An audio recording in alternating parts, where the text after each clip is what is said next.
Well, welcome to Christopher Strawley, and obviously you're a familiar face on TV, and people remember you from such shows as Raffles, Only When I Laugh, and of course recently the Victoria Wood Show. So when did you get the eureka moment that you wanted to be an actor, Christopher? Um, and in my early teens, Hmm. we'd just moved out of Felixstowe, and the local cinema put on three Shakespeares in the week, all of it, Henry V, Richard III, and Hamlet. And I saw all three, and that was it. Sir Lawrence was my hero. Hmm. Having said that, I played Herod in a school play when I was 6 or 7, and I thought, oh, that's interesting. But then it was Sir Lawrence who cemented it for me. Right. But when was the actual moment that you wanted to be an actor? Where was it in your teens or? No, I think from seeing that's when I sort of seeing Olivier is when I panned it out. And I remember one time after the English lesson, standing there but beside the teacher when all the other kids had gone out at the end of the day, and saying, "Please, sir, can I have a part in the school play?" They were doing Hmm. As You Like, right? Indeed, I walked on with a spear or whatever I needed, and enjoyed that so much that the next year I played Algy in Importance of Being Earnest, and the Hmm. year after I played Marlowe in She Stoops to Conquer. So I'd started. Right. Okay. Well, you originally went to teacher training college, didn't you? Did you have any sort of leanings in that direction? No, not really. My parents, my dear parents, wanted to encourage me to be an actor, but they said it's such a precarious living, you need to have another string to your bow. Yeah. So they said, go to teacher training college, get that, and then we'll support you all we can. And Yeah. indeed they did. So I had 3 years at teacher training college, trained to teach maths and science, which was fine because I got a pretty Catholic education. I furthered my own interest in the arts. I was in Isleworth and went up to London every week to see plays in the West End, which was tremendous. But then after those 3 years, I went straight to RADA. So I was a student for 5.5 years. And that's how it happened. So I never had to teach, but it was a second string to the bow. Right. Okay. What did you learn at RADA? Say that again. Sorry, what did you learn at RADA that helped you to be an actor? I mean, I know it's an acting college. Well, the whole environment is just putting you through. You have voice training, you have learning how to stage fight, you have movement classes, Yeah. the whole lot, the whole gamut. And then in the last 2 terms, you're like being in a rep company because you're doing several plays in RADA's theatre, the Vanbrugh, which is a Hmm. lovely theatre, and that's sort of a place for agents to come and see you and see if they want you. So it's a pretty comprehensive 2.5 year course it was then, I think. I don't know if it's still 2.5, maybe 3 years now. Yeah. Well, you had a very good grounding, didn't you? Because you became an assistant stage manager at the Old Vic in Bristol after that. I did, yes. I started down there just after leaving. We left RADA at Christmas. That's why it was 2.5 years in those days. It was strange. And I started literally on the same day as Jeremy Irons, Tim Pickett-Smith, and Simon Cadell. And Hmm. all four of us were ASMs, as we were called, which meant that we made the tea. We sat on the book to help people learn their lines. We helped to build the set. We made the props. We put the set up the night before the new show and took down the old set. Did everything in the theatre, which was a wonderful grounding because you Hmm. got to understand what it was made of and what everybody had to do. And I was earning the princely sum of 9 guineas a week, which is Right. 9.45 pence, which was difficult to live on, but it was fun. Hmm. Well, your big break was into the TV show Raffles, wasn't it? So how did that come about?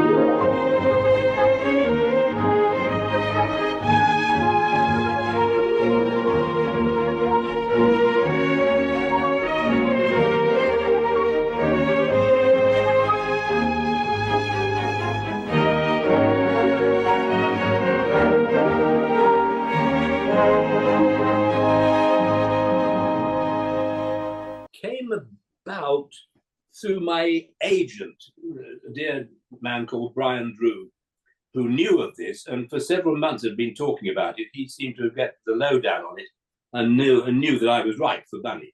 You know, Yeah. I naive and stupid, and he kept saying, "You got this to go for." And I went up and met them all, and indeed they seemed to think that he was right, and I got the part, and we made a pilot first of all, which went down very well. And then after that, they decided to go for the series. They made one series, 13 episodes, which was the best part of a year of my life, which was a very happy time. Hmm. What do you think the big difference is between acting on stage and on TV? I'll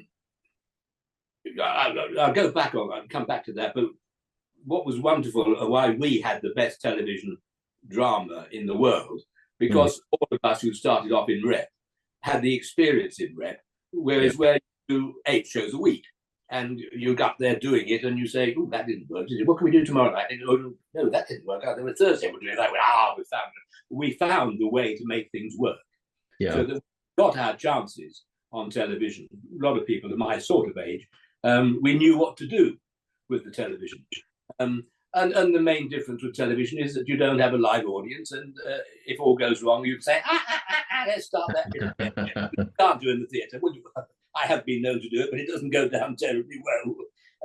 But somebody like Damathini Siler or someone said, doing a television is like rehearsing for 3 weeks to be out of work, because you get there, you do it, and then that's it. What's nice about a theatre show is, if it doesn't go on too long, is you've got the experience of building it and enjoying what happens nightly and the way things change.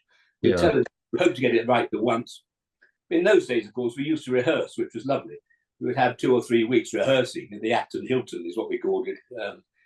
This wonderful building, 7 stories of 3 huge rehearsal rooms there, and a cafe on the top. It was happy days. But sadly, there's no chance of that now. You don't get to rehearse. And for me, that's sad, because the art of being an actor is the joy in rehearsing and getting things right. Yeah. And now, sadly, turn up with the script, you say your lines, and you think, "Oh, you're finished, thank you." And it's not what I went in the business to do. How long would it take to film each episode, roughly? Of Raffles? Yeah, Raffles. Raffles, we were doing it sort of on a 2 or 3 weekly turnaround, I think, 2.5 weeks, something like that. Only When I Laugh was that was every week. That was a weekly thing, and that was crazy. Yeah. The pressure of that. We'll probably talk about that later on. You probably ask me about that, but it's a very different business, actually doing that in front of an audience as well, which is, in theory, mixes live theatre and television. But the problem is, when you're doing it, that the audience of 400 people can change your timing in order to what you would want to show when you've got 19 million people watching it a week after you've recorded it. So it's a different ball game, and marrying the two is the hardest part. Well, you had a really good screen chemistry with Anthony Valentine, didn't you, as well? Indeed, yes. Dear man, loved him. Yes, he was very kind to me. But we lived in each other's pockets for the 9-10 months we were filming it. But right from the start, he was very kind. He had his own caravan on site, obviously, but every day he said, "No, come into my caravan, so we have lunch together." And because I didn't have a caravan, they didn't even give me a toilet. But no, he was a delight to work with, and we got on famously. Well, the next job you did was for the BBC Shakespeare series. Oh yes, yeah, did a couple of those. Measure for Measure and Romeo and Juliet. Yeah. Sorry. I was going to say, is it one of those? Do all actors enjoy playing Shakespeare? Did you enjoy playing Shakespeare? I enjoyed it immensely. Indeed, when I was at RADA, I was thinking, all I'm going to do is be a Shakespeare actor. I don't want to know anything else, which was naive and stupid of me. But that was my big love. It was Olivier and Shakespeare. I used to just learn Shakespearean speeches when I was in my teenage years, just for the fun of learning them and performing them to no one. but to actually do them and get my head around them, I found particularly exciting. And the interesting thing now is that occasionally a line of a Shakespeare speech will come into my head, and I find that I know it all still. And that's what, 50, 60 years ago. Yeah. And it's so well written and so well constructed that it is still there. I can keep going with Shakespearean speeches and bore everybody to death forever, because they are still there. Like other things that I've done would be lost the day after I performed them. But there is something magical about Shakespeare, if you like it. Not all actors do, no. But for me, he still has a great power, and I still love everything he's done. Yeah.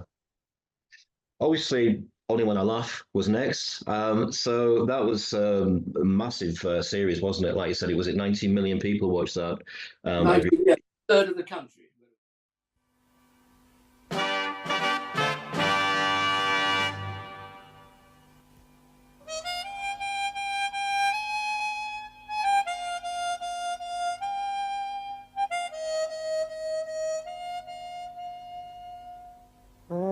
M-H-A-P-P-Y, M-H-A-P-P-Y.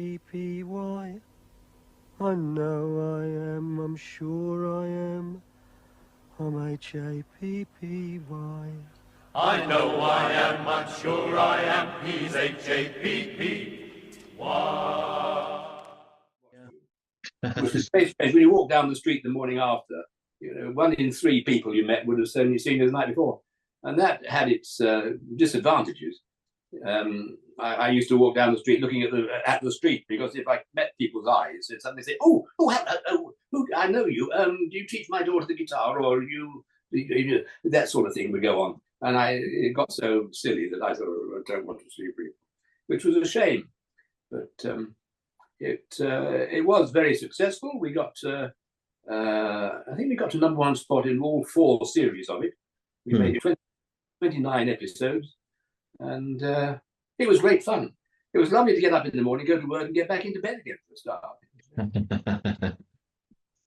It's quite a difficult character to play, I would imagine, because it's quite difficult to do that sort of, you're a grown man, but you're playing someone that's quite a sort of mummy's boy as well.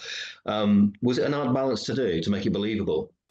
Norman, would you like a cigarette? Oh, thanks.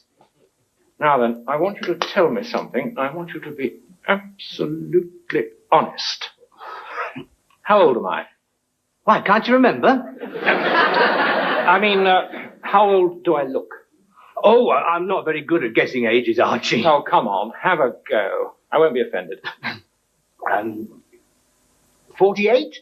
No, you're not very good, are you? In fact, you're bloody awful. What's wrong with you? Well, you may not believe this, boy, but before I came in here, I'd never smoked a cigarette. Mother never approved. Yeah, well, I sort of guessed that. You see, the thing is, you don't burn evenly. You'll never do any good unless you burn evenly, and you don't take it down. You can't enjoy a good cigarette unless you take it down. I think I shall get a gold cigarette case, paper thin, and a lighter to match. I think that looks very sophisticated. Not really. I think I, in my early years, was pretty naive anyway, and so I remembered what it was like to be like that. And so I found it fairly easy to play. The scripts were so good that they'd done all the work for us, really. They knew our characters very well and wrote them very well for us to be able to portray them very well. What was it like working with Peter Bowles and James Bolan? Had its moments. But no, to be honest, we got on very well. It was good. We were thrown together a lot. Jimmy Bolan is someone to whom I have the hugest respect. He goes home, he learns his lines, he comes in and he does them. It's great. Peter could always be a bit sort of tense, bless him. I remember one day he said to me, "Christopher, if you say your line to me like that, I can't say my line." And I said, "Well, it's going to be an awfully short show then, isn't it, Peter?" No, he was lovely. And they were very happy days.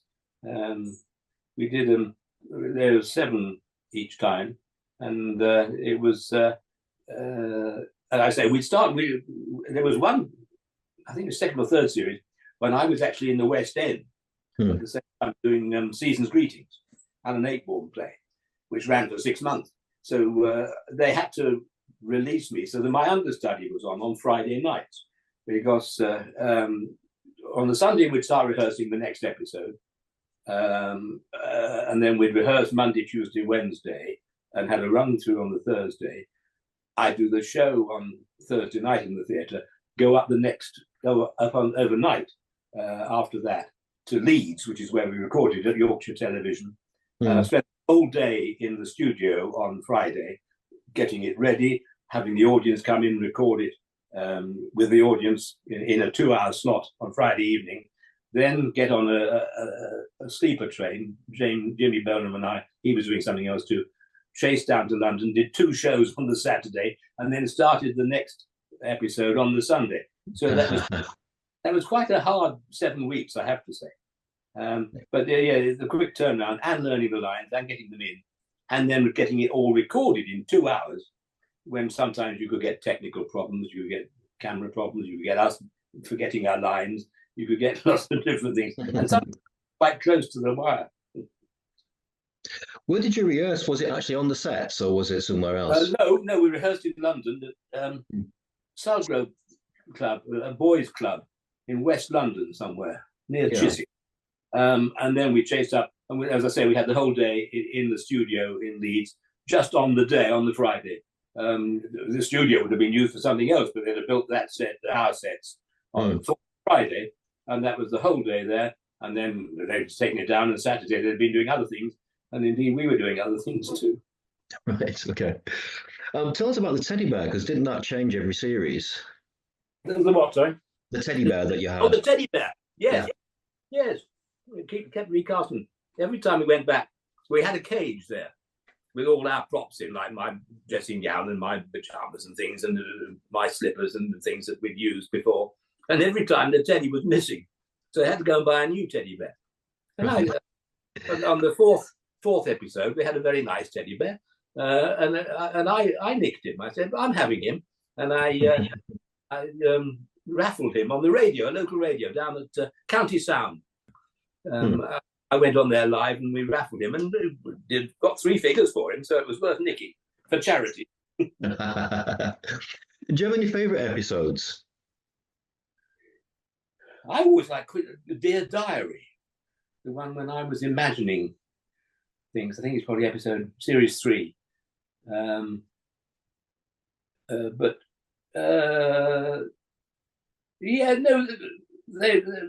a couple which I wasn't very fond of. There was one which I didn't like, when a young boy was lighting fires or something. It seemed a bit strange, but on the whole, I enjoyed them all, and thought they all worked. And the nice thing is, people say now they still work. There's no smut about them. There's nothing that the whole family can't sit down in front of and enjoy. And you can't do that about an awful lot of things nowadays, can you? No. Why did it come to an end? Do you think it was a natural ending for the series? Oh, I think so. I think, yes. 29 episodes. We did 7 fortnights and 1 Christmas episode. I think, yes, that was it. I think it was time to... we could have done something. Those 4 characters, because there was Richard Wilson, of course, the doctor, who was wonderful in that, as he is in everything. So those 4 characters you could have put anywhere and done different things with them. But I think that the hospital had certainly earned to its day. We went in there in the spring with the daffodils tossing their sprightly heads in dance outside the window, and we were still there at Christmas. So the chances of all 3 of us still being there with our minor ailments or whatever they are was stretching credibility rather too far, I think. So obviously it was written by Eric Chappell. It was a fantastic writer. How did you get on with him, and did you get a lot of guidance in terms of your role from him? We got on immensely well with him. Delightful chap, and his wife, Muriel, lovely. They were there. He was there. Well, they were both there, I think, for every read through and every recording. So we saw them a lot. No, he didn't. Vernon Lawrence was the producer director, and he was in charge of it. And I think maybe occasionally Eric would say to him, "What about that?" But on the whole, he'd written it so well. Vernon knew what he was doing. We knew what we were doing. We just gone on and did it. Yeah. Well, he obviously wrote Rising Damp as well, didn't he, Eric? And he chose you for the role of because obviously we sadly lost Richard Beckinsale, didn't we? So, Yeah. what happened there? Did he just ask you? Yeah, my agent phoned up and said,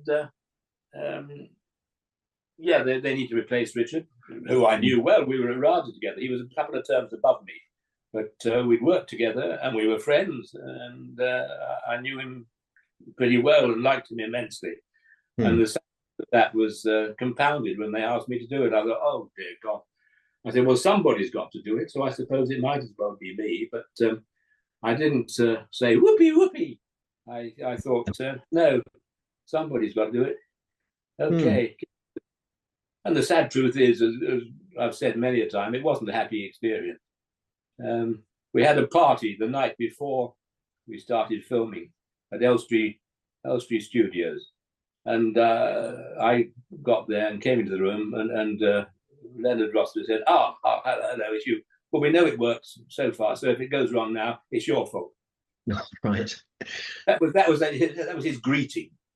So and it didn't get much better from there, really. Yeah, I've heard he could be quite a perfectionist. What did you find when you were filming with him? Yes, he was. He was a very, very fine actor. Yeah. Knew what he wanted, just not always the nicest person to work with. It was difficult for him too, because he wanted me to play it like Richard would have played it. And I wasn't capable of that because we were different actors. And also I didn't want to do it like Richard had done it exactly, because what's the point? I am me and I wanted to be me, not him. But he kept on saying, oh, why can't you do it like that? I don't know. I've got the lines, I'm giving you the lines, but I'm doing it my way.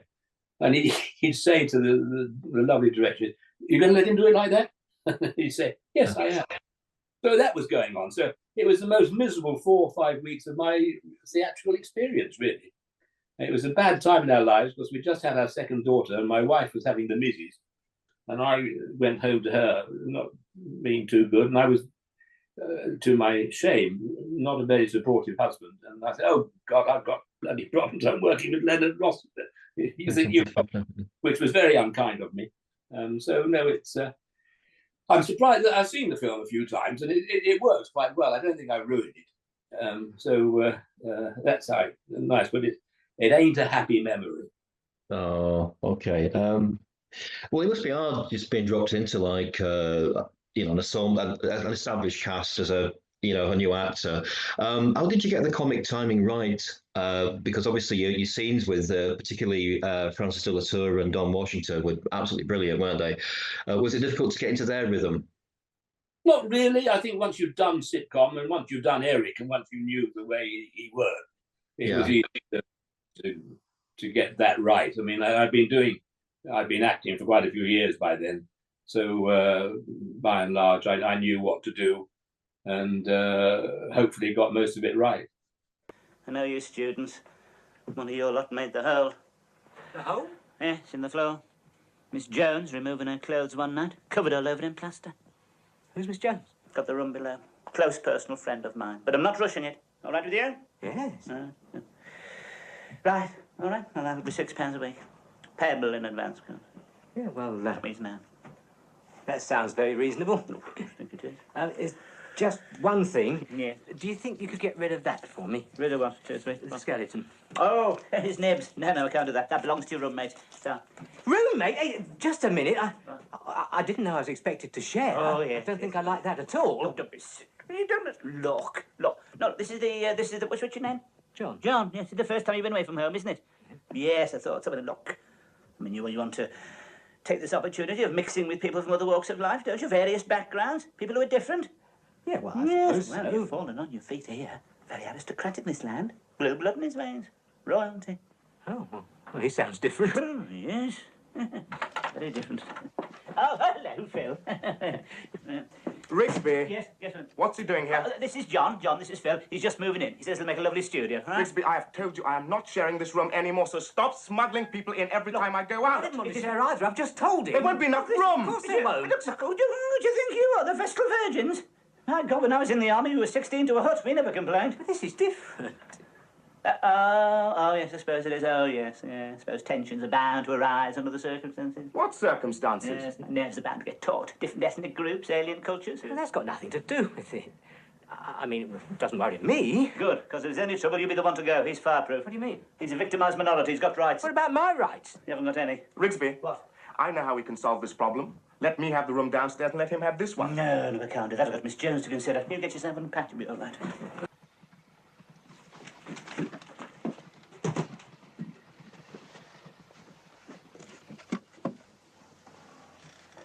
Philip. Philip. Hello. Good heavens. Who are you? What are you doing here? Are you with Rent-A-Kill? No. No.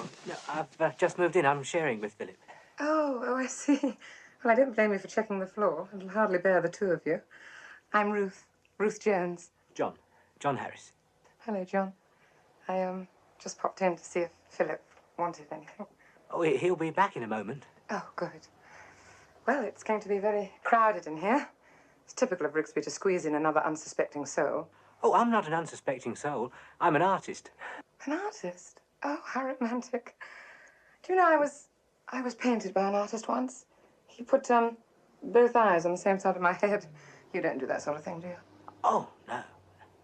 Well, like I said, not going to be much room to paint, unless you're thinking of doing miniatures. Would you like to see if I can get you moved? No, I don't mind sharing. I think it could be a very enriching experience for an artist. Do you? I think it could be the beginning of your blue period. Yeah, no. Oh, my God, there's Rigsby. Look, I've got to hide. He hates me coming up here. Excuse me. Of course.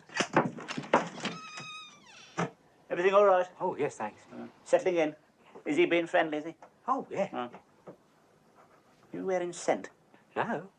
Oh, must be the wind off the abattoir. Well, you'll have to watch that. It can turn a delicate stomach. Right, everything's up. You sure you're not wearing scent? There's a very strong odour of African violets in here. That's not me. Right. Good night, then. Good night. Good night, Miss Jones.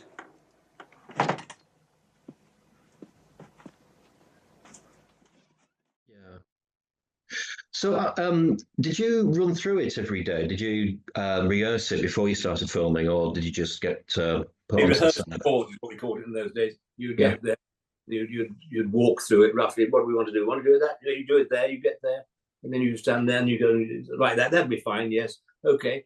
So you then stand it there to let the cameraman see where you're going to be, and you'd show him, and then you'd say, "Fine, go away and rehearse if you like, but I'm going to light it." And he would then put the lights where he wanted it to make it work for the camera, and then you'd come back and you'd do it maybe once or twice in front of the camera so that it all worked. Then we go for a take.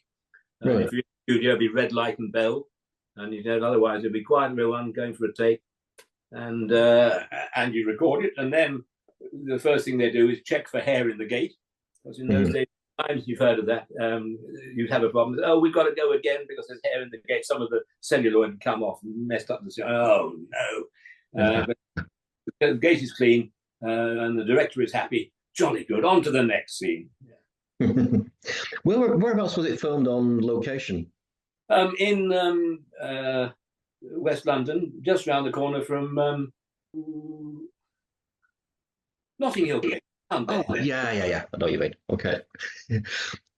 So, did you socialise after filming on the set there? No. No. I went straight home with the baby, and it was there were long days. I was picked up.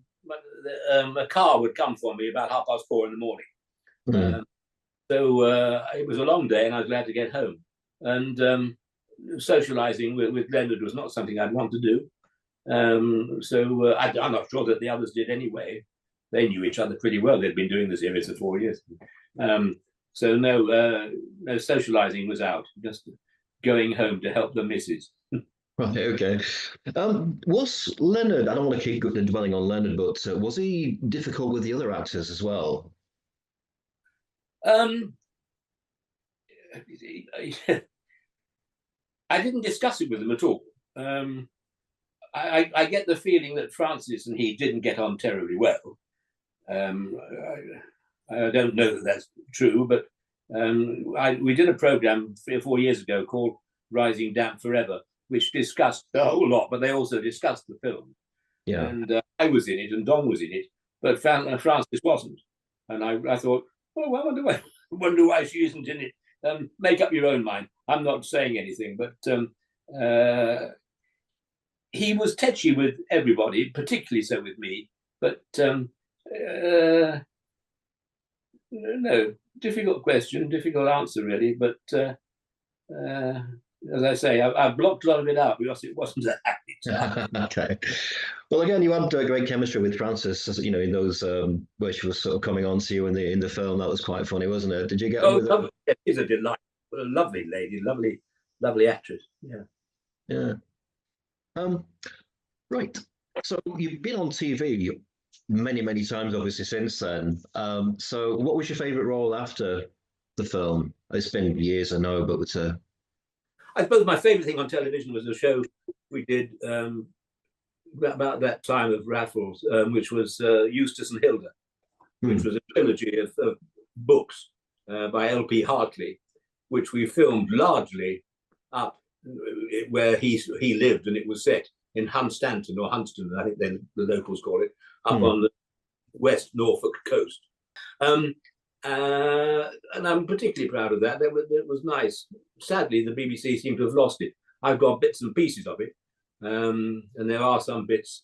The last bit is on YouTube to be seen, but it was a lovely script, a lovely thing to work with. Susan Fleetwood playing Hilda, and I was Eustace. We had Billy Whitelaw in it, we had Robert Stevens, Flora Robson. It was a joy to work on. A lovely director called Desmond Davis. And, I was proud of that, and I just wish the BBC had kept it. But in those days, they had all these huge tapes, which they needed to use again in order to save money. So that was that. In the theatre, my most favourite thing ever was playing Ratty in Wind in the Willows, the national production, which we did at the Old Vic. We did that for 6 months. Actually, we did 247 performances of it. Wow. And there wasn't one that I didn't look forward to doing and enjoy, because it was a delight. It was directed by Jeremy Sams, and it was just magic. The wonderful words by dear Alan Bennett. Yeah, that was that. I was proud of that. Yeah. Obviously, you've been in quite a few things. Victoria Wood, I've seen on TV as well. What was that like to film? Did you still get the same buzz of going on TV again? Well, I haven't done television for a long time now. I've got health problems, which means I can't actually do work. I do the odd voiceover and things. But yeah, that was fun. It was just lovely to work with Victoria. I met Victoria at a party a long time ago. And she came bouncing up to me and said, "Hello, I think you're lovely." And I said, "Thank you. I think you're lovely too." And that was it, really. But then, cut to later, and they asked me if I'd go along and meet with them for a part in one of her shows. And I went along and met with Victoria was there and the director. And they said, "Would you like to read it?" And I said, "Yes." It was a silly, I don't know if you've seen it, it's called Flatmates. It's I think it's up there on YouTube, I think. A very silly piece. And I said, "Who's going to do the two women then?" And Vicky said, "Well, Deborah Grant is playing that part." I said, "Oh, lovely." I knew Deborah, we were down at Crystal Oak together decades before. And I said, "Who's playing the other part?" She said, "I don't know." I said, "Well, if it's not you, I'm not doing it," I said. "Oh, all right, then I'll play." So she did it, and we had fun. And Duncan Preston, I was at RADA with him too. So we all knew each other, and it was a silly day. She's so missed. She was a wonderful talent and a delightful lady, and I was very fond of her. And I wish she was still here. Yeah. How do you think that TV's sort of evolved from then? Because we've got so many channels now, haven't we? And yeah, there doesn't seem to be a lot of money in TV now. There's so many reality shows. Well, it is. Yeah. Yes, I despair of a great many things in the way the world is going, but that's one of them. Because as I was saying, we used to rehearse television, and that's why we had such good plays and things. Now you don't. So the craftsmanship, which is what I went into the business for, to be crafty, just isn't there anymore. And it's pandering to the lower masses, and sadly, it ain't what it was. Yeah. I especially despair of all the reality shows as well. I mean, it's the ultimate, you know. Yeah, they can be entertaining. I enjoy some of those. Do you? I think some of them can be very good. Like that Traitors thing. I got hooked on that. I thought that was great fun. Did you? Yes. And some of the game shows are very entertaining too. It's nice to have a mixture of things, but we are still getting some good dramas. Some very good dramas still manages to get through. I don't know how to do it because without that rehearsal period of really exploring it, some of it seems like it has been really rehearsed and is in depth and is well worth watching and wonderful. So there still are things. I mustn't moan too much, but the older I get, the more I despair. Are there any roles that came up that you couldn't take and you regret now in your career? There was yes, it's always a feast or a famine as an actor. There are either three things to choose from or none. And there was one occasion when there was a Disney movie I was up for, and another play came in, which was, in fact, I'm trying to put it up on YouTube at the moment. It's called A Crack in the Ice, which had a hell of a cast list, and it was a good piece written by Ronald Eyre. The BBC, of course, have lost it, but I've got it, and I'm trying to put it up there. What was the question? Any roles that you couldn't take and regret? Yeah. So then they came through for A Crack in the Ice, and they said, "Sorry, we need a decision now." And I thought, okay, that's going to be good. I'm going with that, and I had to stop the negotiations on the Disney movie, which was difficult because I've always been a huge Disney fan. Indeed, every year we used to go to Disney World for our holidays with the kids. I think we got the only kids in the world. Oh well, not Disney World again, because we loved it so much.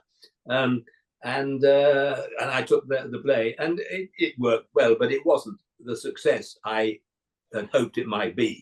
That was my naivety again, really. I enjoyed doing it, and it was a lovely cast of people. But yeah, I often wonder what doors would have been opened had I done the Disney. C'est la vie. What about stage roles as well? Are there any that you know, if you could go back in time, any stage roles you'd love to have done? I always wanted to do a Richard II. Yeah. But never got the chance. I just love the poetry of that. I saw Jerry Irons do it. We went and saw him up at Stratford. He did it very, very well. No, then suddenly I was too old to do it anyway, and nobody wanted me to do it, so it didn't really matter. I never really wanted to do a Hamlet. I've done lots of bits of Hamlet when I was at RADA, but I never thought I would have much different to show from other people. But, no, there's not much I hanker after, and I wish I'd done that. Really, I was very lucky. I had a good career and enjoyed it all, and was very fortunate. Yeah, we've all enjoyed your shows. Are you enjoying your retirement? Yes, it's nice to be here. I've had a few problems, and 3 years ago, a wonderful cardiologist at Papworth did things for me which I didn't think were possible, and I'm still here. So yes, I'm very, very grateful to him. Pier Luigi Costanzo, wonderful man. So my heart's still ticking, and I'm still ticking. And yes, I'm glad to be here. We have a big family. We've got 4 children and 8 grandchildren. Wow. And enjoying that, and enjoying gardening when I can, and travelling Mhm. when we can. And on a nice day like today, getting out in the garden will be a pleasure. Well, it's been an amazing chat, Christopher. Thank you so much for taking part in this. We really appreciate it. Not at all. Great pleasure to meet you, Shaun. You too. Well, thank you.